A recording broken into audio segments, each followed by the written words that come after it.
Greetings, Commanders! Minnie here. Welcome back to another episode of Over Engineering. Today I have a special treat for you, if it goes well, I should say. I'm going to be testing some specialized shield cell banks. Now, I've done some theory crafting on the beta server, and specialized shield cell banks reduce the overall heat generated by your shield cell banks. Now, the reason this is important is because, well, number one, shield cell banks generate a ton of heat. Now, the main reason I'm doing this is for the secondary effects you can get off of shield cell banks, one of those being a bonus to shield reinforcement. So, taking that into consideration, if you take a Class B shield cell bank and then you modify it, and you happen to get a secondary bonus for shield reinforcement, with a Class B shield cell bank, you can technically, hopefully, potentially get a shield cell bank that is better than a Class A. It weighs more, unfortunately, but you get an extra shield cell fire, and it uses less power. So I think that's a good enough reason to try this out. Now, I have a ton of materials for this one, because getting specifically secondary effects is a little bit harder than getting the primary effects that you want. So I went a little bit nuts on this one. So before I ramble on anymore, let's get to it.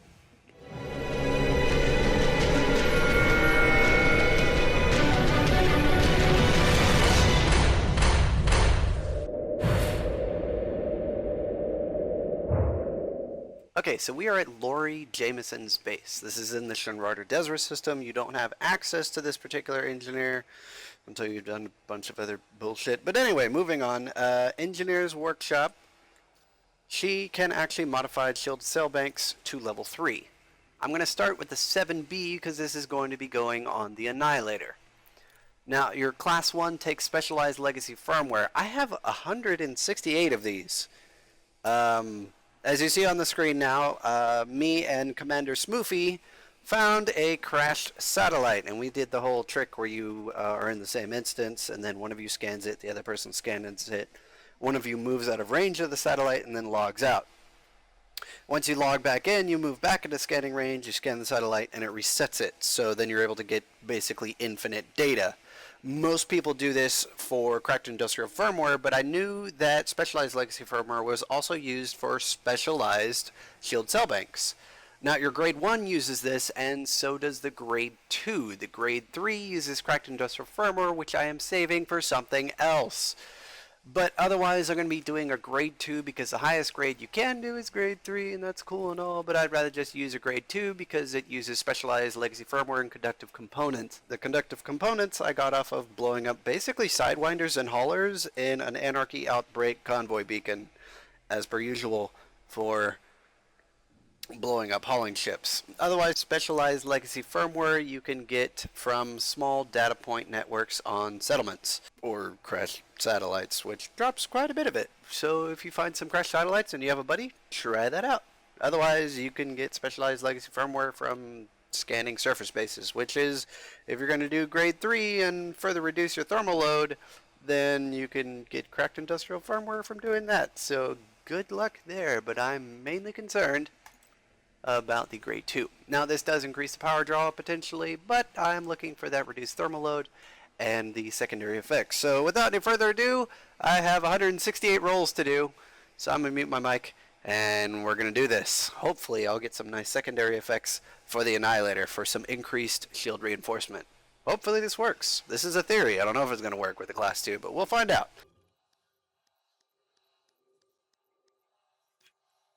So another one of the secondary effects is a duration. However, from my experience, that doesn't tend to give you quite as much shield regeneration as a standard specialized shield cell bank with a reinforcement bonus. So standard duration is 11.4 for a Class 7B. The duration afterwards is 0.9.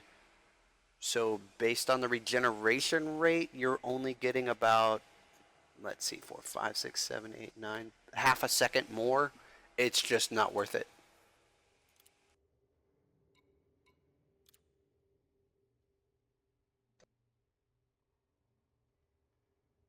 Another one you can get is increased ammo clip size, but currently for some reason, this does nothing. Absolutely nothing. I don't know why. I've tested it on the base server, I've tested it on the live server, but the ammo clip size bonus does absolutely nothing. I don't know if it's a glitch or what, but yeah. Ammo clip size does nothing. And sometimes you can also get a negative shield reinforcement, which is really bad, and you don't want that.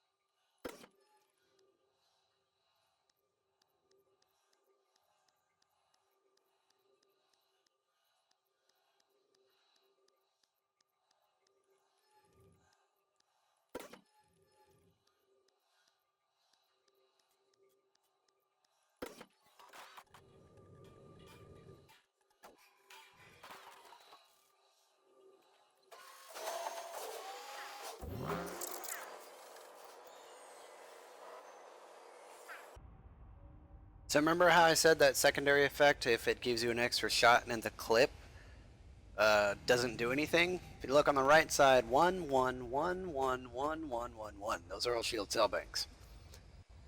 This one is a specialized shield cell bank modified to level 2. However, the upgrade specifically said that the secondary effect gave me an extra shield cell bank shot in the clip. It doesn't. It does nothing. So, fuck you, shield cell bank. So, seeing is that it doesn't do anything, let's go ahead and roll over it.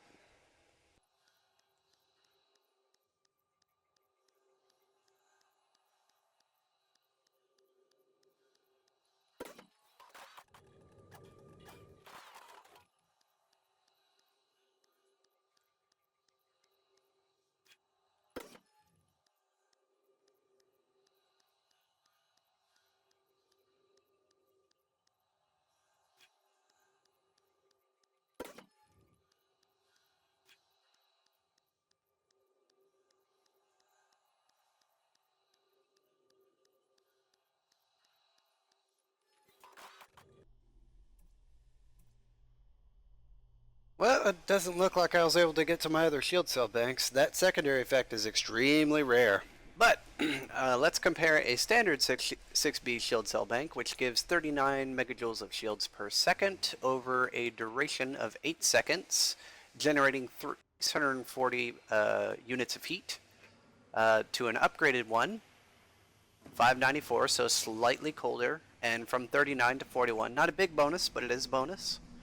And then 43 versus 643 is 640. So this one runs slightly hotter, but gives a higher shield value. Now this one I didn't get a very large shield bonus on compared to the other one. Whereas this one will give me 50.8 megajoules of shield per second over 11 seconds. This one will give me 55.2. That's an 8% bonus over that one. And I believe this one was like, what, 3%? Yeah, 3.7%. So a little bit less thermal load, a higher shield reinforcement value, which is pretty good, but not great. Whereas this one gave me a 12.7% bonus of shield reinforcement. A little bit hotter, but only slightly so. Not bad, not bad. Power draw went up a little bit. I'm not terribly concerned about that.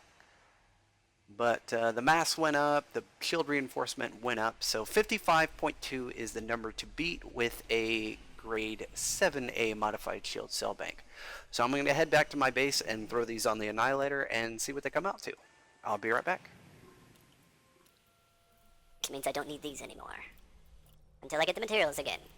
Which means I'll need to do a video again. Which is unfortunate. Because it took a while to get this done. But that's okay. That's what Minnie's here for. This is what Minnie does. She does all the bullshit so you don't have to, so you can see the results and see why sometimes this is not worth the time or effort. Sometimes. Anyway, I'll be right back.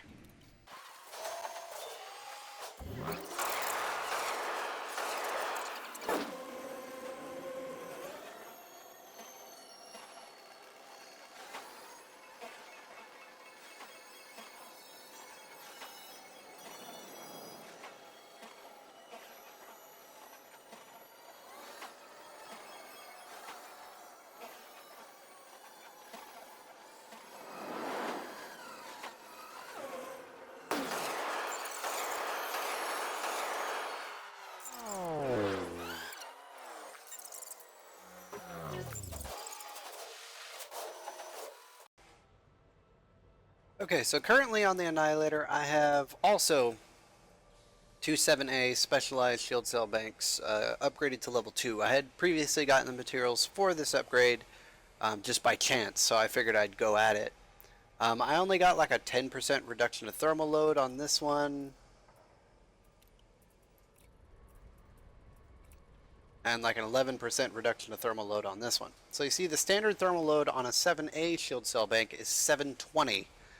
Currently they're at 635 and 646 respectively. So if we go to the transfer options and transfer one of these 7B shield cell banks that I've done, you notice that the thermal load is quite a bit higher on this one, but the shield reinforcement versus a standard one, which is 57, on this one is 55.2. Now, the shield boost modification that we got was 12.7%, which is pretty damn high. Now, the standard thermal load on this one is 720. This one has been increased to 724. One thing I've noticed with the specialized shield cell bank is the secondary effects generally are directly tied to a negative thermal load, but this one wasn't too bad, so this one I'm willing to take. Now, another thing to keep in mind is that the overall ammo maximum on a 7B versus a 7A is 1 extra ammo, so I get a 25% bonus to my ammo maximum, which means that technically with this one I believe I have 6 shield cell bank pops from a 7B versus the 5 you would normally get from a 7A. You get 1 in the clip and then 4 in reserve. So a 7A modified shield cell bank has 57 megajoules of shield reinforcement over 11 seconds. A 7B is also 11 seconds. Now, this one isn't quite 57, but it's 55, which means over 11 seconds, with this one I get 607.2 megajoules of shield, but then you multiply that by 6 for how many shield cells you have, and that gives you 3,643.2 megajoules of shield restored with a 7B with this exact modification, versus your standard 7A shield cell bank, which with 57 megajoules of shield over 11 seconds is 627 megajoules. Now you multiply that by 5 instead of 6, and that gives you 3,135. Quite a big difference in the overall amount of megajoules restored over time. That's the point of using a 7B over a 7A and then modifying it for the secondary effect. You get something close to the original, not quite as good, but you're able to fire more shield cell banks, keeping your durability high for a long, prolonged, extended fight. So that's the point of using a 7B shield cell bank that's been modified with a secondary effect, giving you overall almost as much as you had before, but in the long run, more megajoules restored in the long run. So this makes my Imperial Annihilator even more durable than it was. So I'm not going to be doing text editing on this because I'm lazy, but these are the values. A 7A unmodded shield cell bank gives you 3,135 megajoules of shield. So we took 2 7As and then a 6A, which total gives you 1,840 megajoules of shield, which gives you 8,110 megajoules restored. With 2 7Bs and a 6B, you get 8,340 megajoules of shield restored, which isn't a big bonus. But if you add these slight shield bonuses in combination with the 7Bs and 6Bs, you get 9,074.4 megajoules of shield restored. Now this is with the current modifications that I have on the Imperial Annihilator shield cell banks. I will be improving these in the future, hopefully when like grade 5 specialized shield cell banks come out, which will be awesome. And I'll definitely be doing a video on that. But this is what we have available currently. And just grade 2 are the easiest ones to get, in my opinion. Anyway, Commanders, if you did like the video, please do like the video. Feel free to subscribe. And until next time, this is Minnie for Elite Dangerous Over Engineering. I will see you guys next time. This is Minnie, signing out.